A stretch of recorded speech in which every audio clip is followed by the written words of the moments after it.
impromptu pocket dump because I just knelt in dog shit when I was digging up the septic tank. And, you know, I should probably wash my clothes after doing that anyway. So that's what I've been carrying. Wallet, a little, I forget the name every time. It is a EGTAC D3C, a little rechargeable CR123 light. I've been carrying the 15V Paramilitary 2. It was really nice getting the testing done so that I can actually start using the knife. I still haven't swapped the clip, so I'll see how I feel about that. I might make a video about that. World's most boring video. Imagine if I made like a 3-hour video discussing that. And then just sets of keys. And this is my little backup light, little Phoenix E03R. Great little light, USB-C rechargeable. And then a buff cloth, which I use to sort of wrap around my face when I do like the chickens or when I do the septic or whatever. And yeah, that's that one, my Victorinox GMT Field Force GMT. Really cool really cool basic watch. I like my watches nice and basic. It is Tuesday the 9th of May today, and that is the time. And this is a great little watch. I've got a new clasp I'm going to try and put on it, but that's it as it is now. I'm probably going to change the band soon because this one's getting probably a little bit pooey. And yeah. It's a freezing cold morning. Hasn't been started in 2 or 3 months.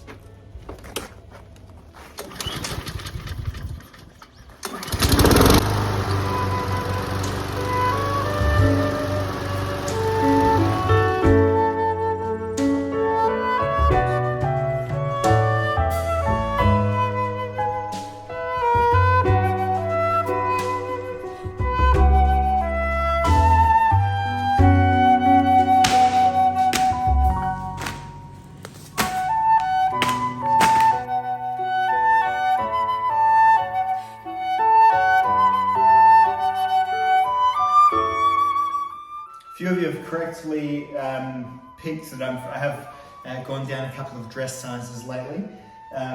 Nothing really, you know, I'm not doing anything crazy. I'm just at an age where I feel like I can't just treat my body like a bin anymore. You know, when you're in your 20s you can. I'm in my mid-30s now. So I just kind of want to set up good habits for the rest of my life if I can.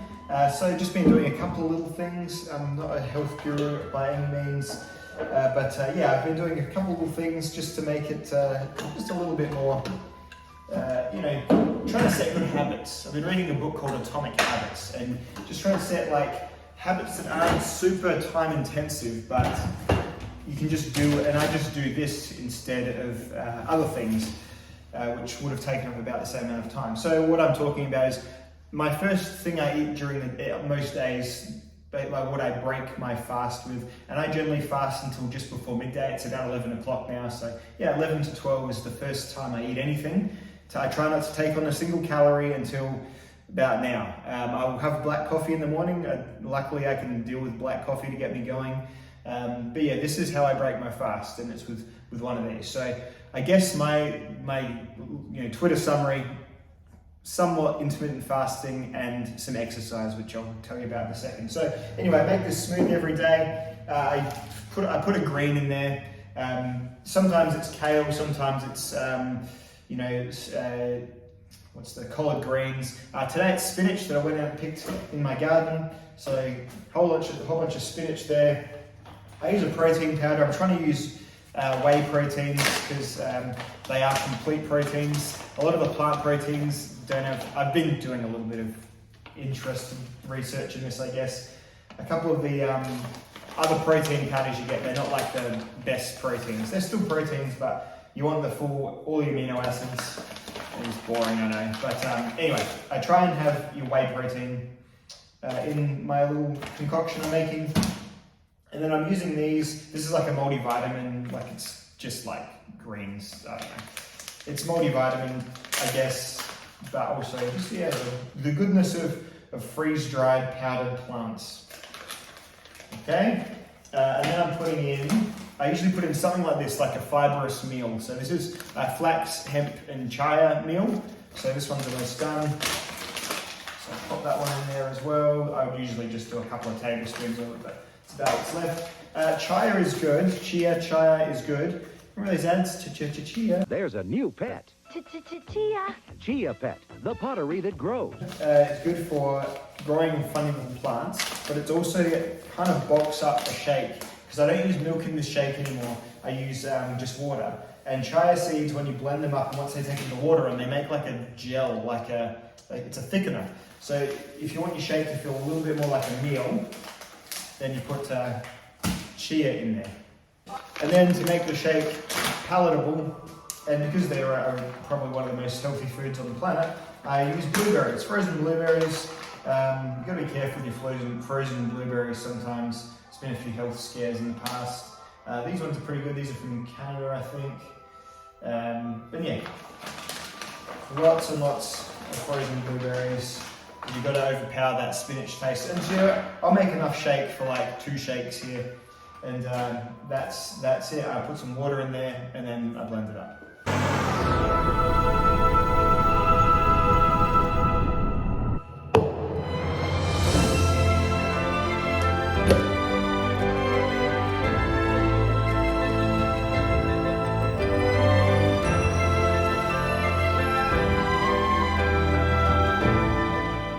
Pretty bearable way of getting in like a good amount of greens and a good amount of pretty healthy stuff. And for your first thing to have for the day, what you break your fast with, that's probably the most important thing. So it's got a good amount of protein from both the powder and from the chia and from the flax hemp chia meal.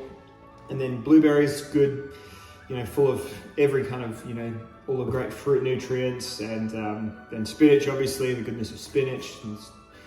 5-star bloody super healthy substance that is as well. So about the healthiest thing I could kind of devise that was still palatable to have every morning, because I'm basically, aside from natural sugars like the sugars in the blueberries, obviously, I'm not really on much of sugar thing at all anymore. I used to be a real shocker for buy a bag of like minties and just eat a whole bag of minties in a row. I probably slightly am addicted to sugar, like refined sugars. So I'm trying to give them a break. I'm not really bothered about fat intake too much. I just kind of eat what fats come along.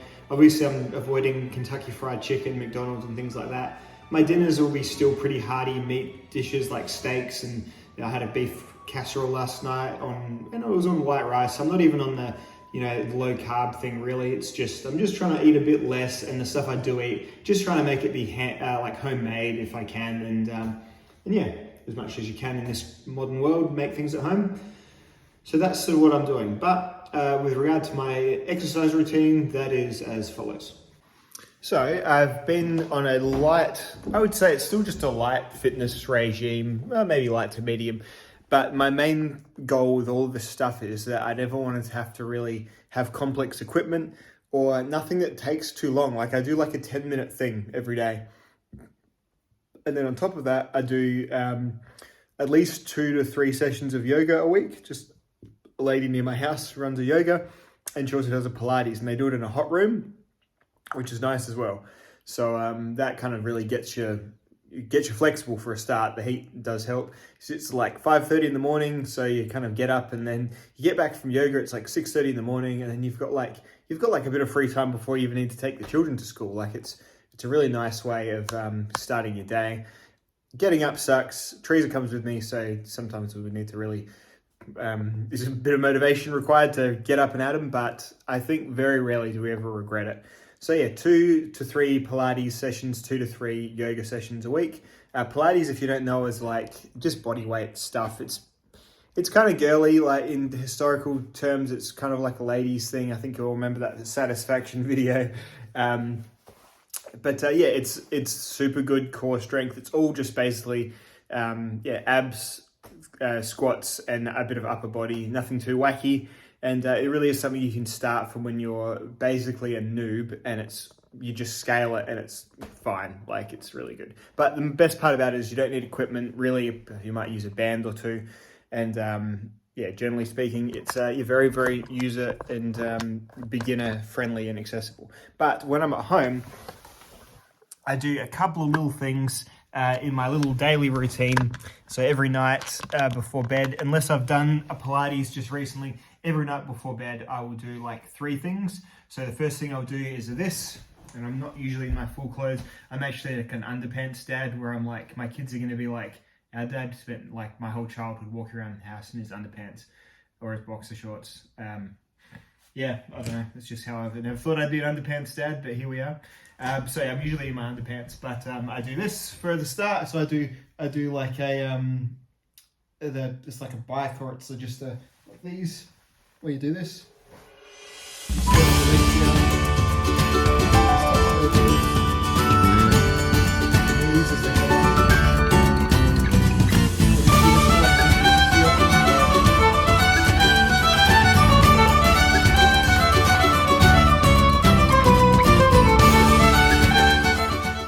Oh, definitely get the stomach burn from that. Yes, that does like your full ab, which is just a core strength type thing. It's good for your hip mobility, that sort of stuff. So I'll do 150 of those, and then I'll go to the wall and I'll do handstand push-ups. So this was like one of those things, it's like it's a visually impressive thing to do. So when you can do it, you feel really good about yourself. So I started off, I could do like 1 handstand push-up and that was it. But as you go on, it's just one of those classic things of you get better and better at it, and you get that satisfaction of being able to do 2, and then you can do 3. And don't know how many I'll be able to do today, but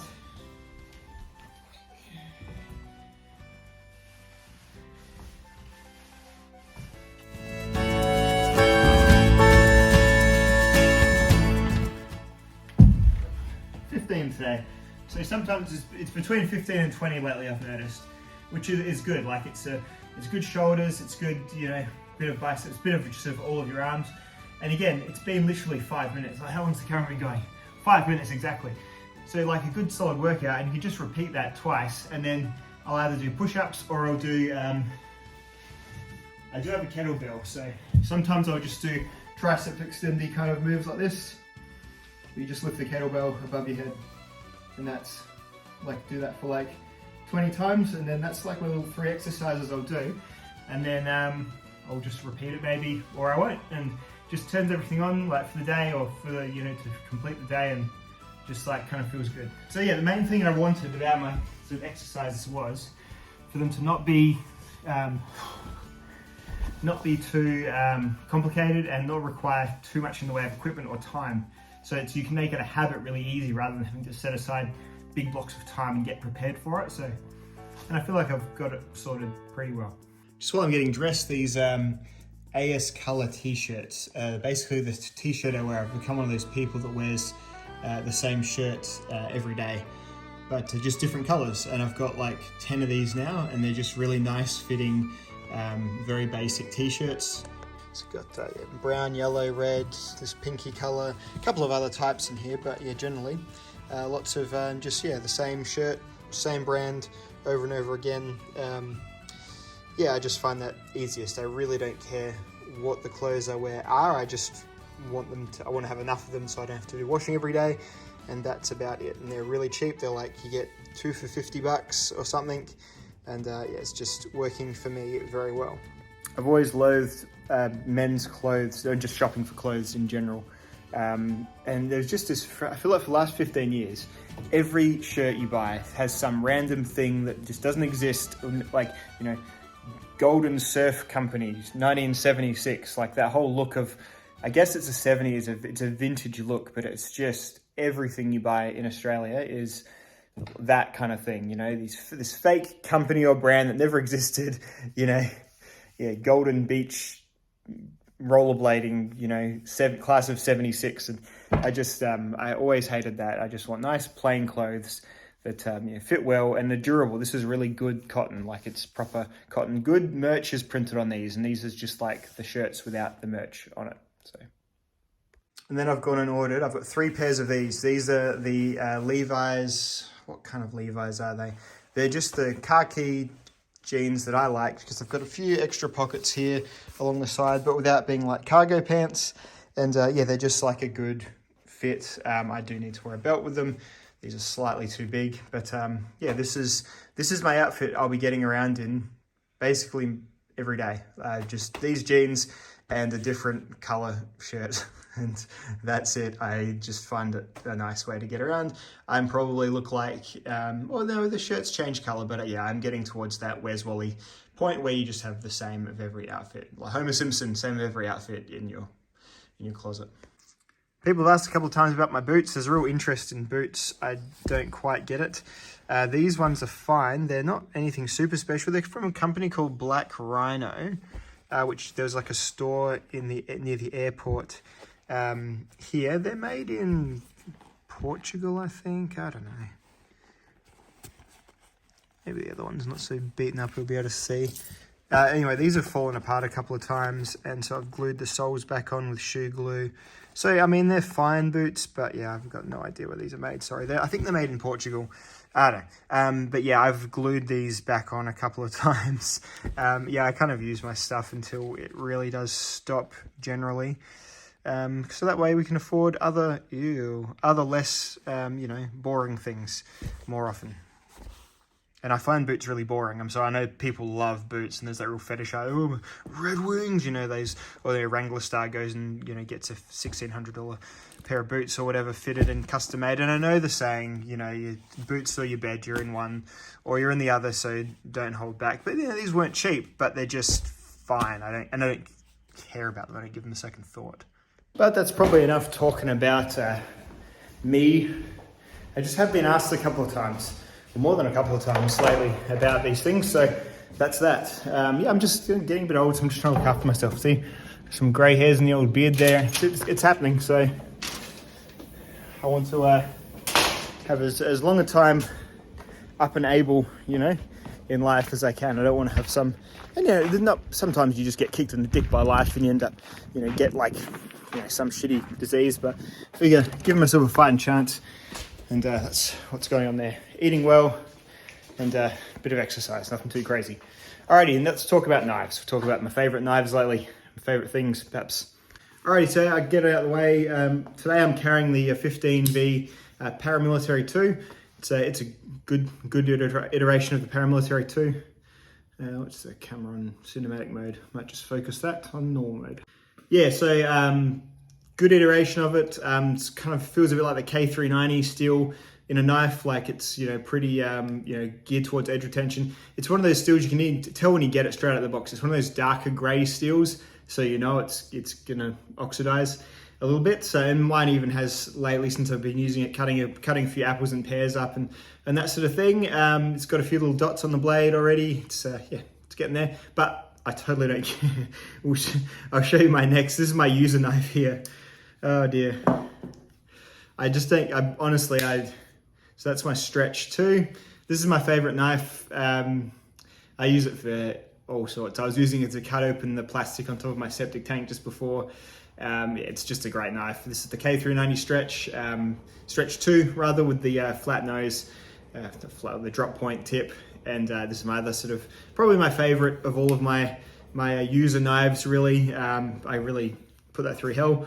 I've also been carrying this Crewwear PM2. I think this might be the best PM2 of all of them. Like, as an all-rounder, I guess it's still not stainless, perhaps, or as stainless as you'd want. That being said, I haven't noticed too many issues with my Crewwear, so it's certainly not tarnishing like even the 15V has in the few days I've been using that. But yeah, I love the micarta handle, and they've been really clever. They've changed how it goes, so they haven't encased the scales with the micarta, so you can see the scales go all the way to the edge, rather than this one, they are sort of enveloped in the G10. That's because the micarta might, swell or whatever, and they didn't want to have any problems with that. So very, very, very cleverly designed. I've got this one to tip up, so I think I do prefer the tip up. And it's not about retrieving it, it's about how it feels in the hand. I like this flatter portion here along the front of my finger, along this ring part of my finger here, rather than with the clip. It sort of sits there and it makes it a bit bulkier in the hand. So I probably will end up revolving this clip, but anyway. Right, I've got kayaks. We went and bought kayaks. I've been meaning to get my own kayaks for ages. We finally had the ability to do so. And so of course I needed to go and buy a kayaking knife. So I got an Atlantic Salt Warncliffe. This is LC200N. I still got kayaking the other day. I started a little fire with it. shaved some wood up with it, and it just felt very, appropriate. I felt like I was live action role playing the marine adventurer quite well with my salt knife. This is a really light knife. It's got no scales, no, not scales, it's got no liners in it. It's going to be basically 100% water and everything proof, and the LC200N is going to hold its edge, about as well as like an S30V class steel. So pretty good, pretty happy with it so far. And this is a D-shackle key. I was always wondering what that was in there. So a D-shackle is like a type of shackle with a little twisty thing on it, and it's quite, you need a bit of manual dexterity to twist the thing, especially to get it tighter, so you can slide your scale down it and then give it a twist and close your D-shackles. So I thought it was pretty cool. Had to look that up. My EDC knives have been like having just for general use. EDC knives have been the Hogue Magna Cut Deca, and as usual the TRM Neutron 2, probably my favorite all-around knife. Well, it's one of my three favorite all-around knives. My other favorite knife being, of course, the Alma Eagle. This is the HD Eagle with the swedge at the top. And I was just, one of the nicest things that's happened to me lately was my buddy Brian, who also sourced me the 15V PM2. In the same package was this. It's a full flat version of the ultralight Eagle. And I was just like, I was shook. You can't get these very easily anymore. They're not made new. These are the Japanese Almas. They did a run with Kershaw, and I think they're made in China now, the new Alma stuff. So this is the Alma that I think of when I think of like those old nut and fancy videos, and this is my favorite knife design. I think it's the best looking knife in the world, best looking pocket knife. That's, I know, very taste specific, but I love a knife that just looks like a steak or a kitchen knife. And these, it's made of AUS 8 steel. I think I actually prefer the thumb stud on the other one. It's a bit more of a round kind of contoured thumb stud. This is a bit more this is a bit of a cylinder with a bit of knurling on the top there. But overall, I was just so happy. And to be honest, the blades are so thin and they slice quite well. So even though the AOS 8 steel doesn't hold an edge for very long, I've never really felt myself too slowed down by carrying these. So yeah, really, really, really happy. So I've got these two Almas now that are just, basically two grail knives, really. Bought this one a couple of years back, and it's really never moved out of my top three favorite pocket knives. And this is definitely joining it there, or sitting with it there. So I guess for completion's sake, my top three favorite pocket knives at the moment are the TRM Neutron, great EDC, little, about the best EDC overall recommendable knife, I think. Good steel, good materials, good company. Then there's the Alma Eagle Ultralight, and then there's my Spyderco Stretch, which is, just my completely, I use with complete, confidence, and I don't know, I feel like this is a superior knife to the Paramilitary 2, just for a simple user knife. When I cut for a long time, and when I do heavy cutting tasks, I often find that, and this isn't a problem for anyone but me probably, but I often find that this little part here on the Paramilitary 2 does find itself getting full of parts of my hand. And then, of course, I use my knives probably a bit differently than a lot of other people, doing all the cut testing and crap that I do. But anyway, for me, I think the Stretch is a superior hard-working Spyderco. Lock's probably not as strong, but in general terms, I think it's about as good as a Paramilitary 2 in every other sense, and I prefer the layout. And to be honest, I actually prefer FRN. My hands are often wet and dirty and muddy, and the FRN is pretty much the best shore grip I've got on most of these scales. Interesting to see, the FRN on the Atlantic Salt is actually a different type. It's actually not as aggressive as it is on the usual Spydercos, which I found a little bit odd. That being said, it's still very, very grippy. But I was just a bit surprised. I thought they would have gone the most grippy on this guy here, being that it's an aquatic knife, but I guess not. So those are my favorite knives at the moment. My other favorite things at the moment, well, let's have a think about that. Bit of a long video, I hope you're okay with it. I usually like to have something like this on when I go to bed. So if you're falling asleep, sweet dreams, go into the slumberland. And for the rest of you still awake, I'll show you my favorite other stuff at the moment. This is my Honda lawnmower. As someone who's always just had shit lawnmowers before this, it is amazing having a lawnmower that starts every time. It has very little maintenance, does exactly what we want it to do. It really is something. So my Honda lawnmower, did a bit of a review on it first. So yep, update, it's still bloody great. About a year on probably now since I bought this. It was about $1,200. It was a lot, way more than I thought I'd ever spend on something like this. But honestly, the amount of times you spend money on stuff that's it's not good. Oh, it's Ada's collar. Remember Ada? Still keep her collar. Should probably put it somewhere nice, but it's Ada's collar. Yeah, anyway, Honda lawnmower, excellent. Next up is my Fiskars mini mallet, my little maul. Geez, I've used this for so many things, and it's just excellent. Like it's got the fiberglass handle and whatever, and I know that's not as cool as like having a wooden hickory handle, but I mean, the results don't lie. It's been absolutely, and still super rock solid. I've just flogged in that many Star Dropper posts with this to make fences and stuff on the fly.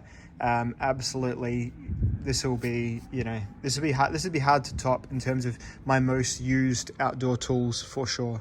And yeah, absolutely bloody love the thing. These are our double kayaks. What a pricey, but what a nice way to have a day out with your family. So you go in the back, your kid goes in the front. They feel like they're steering and paddling, but they're not. But it makes them feel good. And yeah, these are just, they're double kayaks. I don't know, they're probably pretty slow because they're so fat, but just a really nice way to spend the time.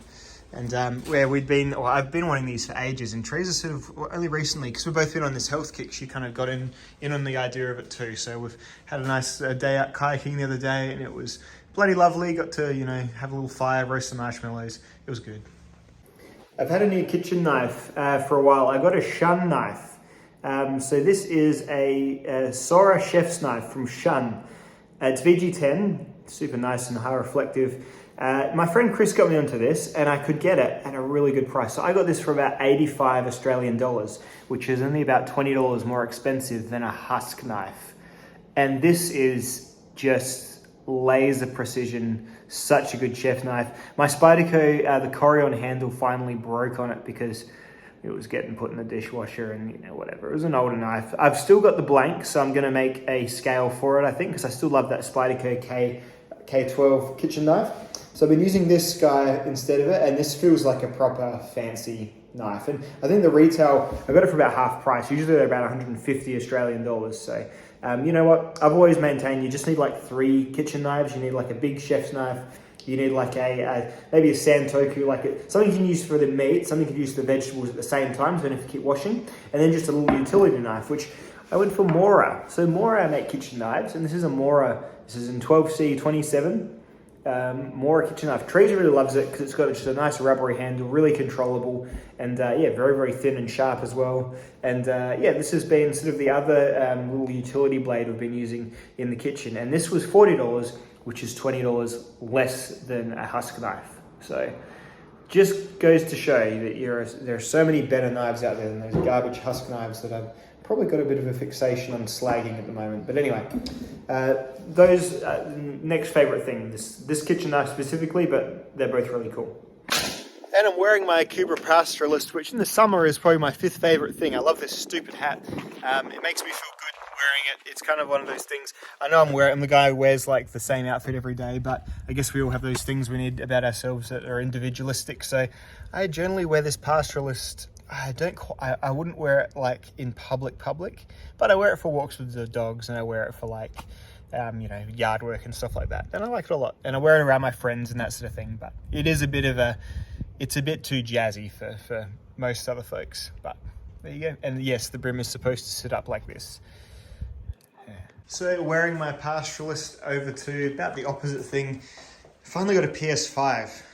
Which is, I'm not a huge gamer like as much as I used to be. I often play little things on my Switch and whatever, you can pick up and put that down. But it was not really cool about, we loaded up, me and my son, he's like 12, we loaded up Doom Eternal, which I know is definitely not for 12-year-olds, but it was fun, and it made him feel cool playing a game like that with his dad.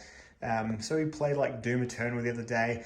Final Fantasy 16 is coming out in end of June, and I'll probably vanish from the face of the earth for about 3 weeks when that comes out to completely bust those open, because I'm a huge fan of that series. Yeah, I've got God of War Ragnarok. I'm doing some Elden Ring at the moment. I play single player games. I don't play online really. So yeah, there's a bit going on in that. So I've been very much enjoying the PS5 lately. So this is a little sort of gaming room we managed to get assembled last year. Do you want to see our Lego? I'll show you our Lego shelf as well. It's a bit vloggy, I know, a bit vloggy, but wife got really into Lego last year and early this year. This is like a full-on, I can't remember how this works, but yeah, this is like all folds out. It's Mario stuff. Lad loves Sonic, Jurassic Park sets, and Doctor Strange, and I don't know. It's just, this is the NES. This is pretty cool. It's like you play it and Mario runs. It sort of goes up the stairs and whatever. It's cooler when you're doing it with two hands, and sort of the idea is the fake NES kind of goes with the TV, and it's got like the Mario game in it. Like it's all very sort of silly, but yeah, they had a great time building those sort of early this year, end of last year. All right, so that's the video. That's about all I can think of to catch you up on right now. I'm going to go play some more Elden Ring, and I'll see you all in the next film. Goodbye.